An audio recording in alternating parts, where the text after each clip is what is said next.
I've always prided myself on being observant, but nothing could have prepared me for the strange sequence of events that unfolded during my night shifts at the gas station on Route 17.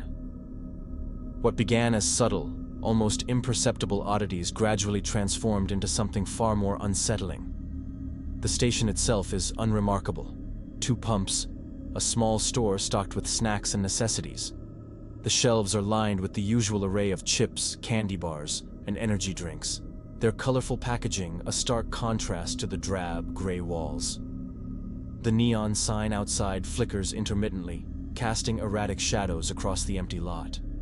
Inside, fluorescent lights bathe everything in that sterile, bluish glow that makes even familiar objects appear somehow foreign. I've worked these overnight hours for months, finding comfort in the predictable isolation. I'd taken the night shift job to save money for college, figuring the quiet hours would give me time to study. Little did I know that the silence would soon become oppressive.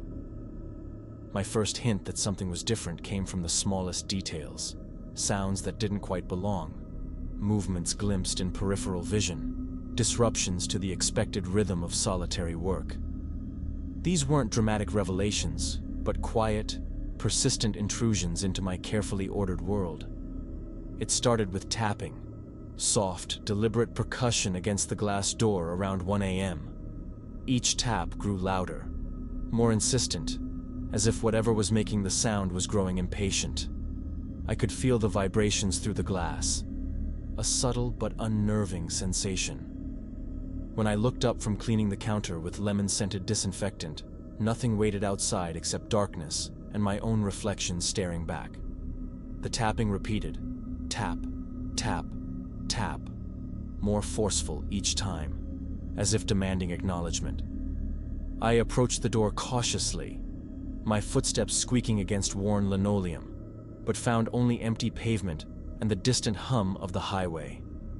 Each subsequent night brought new anomalies. Footsteps echoing through the store when I was alone, soft but unmistakable against the tile floor.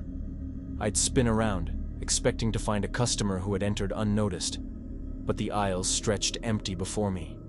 The security cameras showed only my own confused expression, distorted by the grainy feed. I told myself these were natural sounds, an old building settling, the ventilation system cycling, but my instincts suggested otherwise.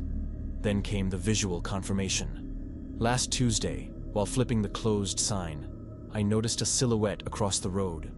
A figure stood precisely where the streetlight's reach ended, motionless in the boundary between illumination and shadow. No features were visible, just a human shape watching the station with patient stillness. My breath fogged the glass as I stared back, waiting for movement that never came.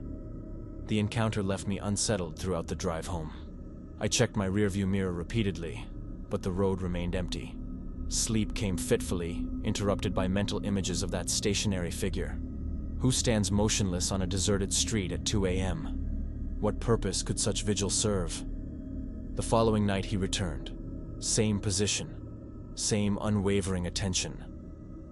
I attempted to ignore the presence, busying myself with inventory and receipt counting, but my eyes inevitably drifted to the window. The figure remained constant, a dark punctuation mark against the night. I considered calling the police, but what would I report? Someone is standing legally on a public street. The absurdity of the situation made me question my own perception. Last night escalated beyond passive observation.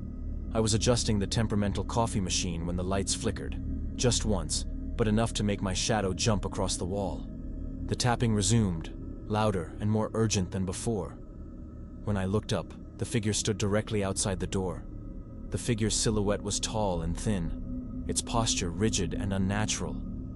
It didn't move, didn't even seem to breathe, just stood there, watching me with an intensity that made my skin crawl. The proximity was shocking, no longer across the street, but pressed against the glass, staring inward with what seemed like infinite patience.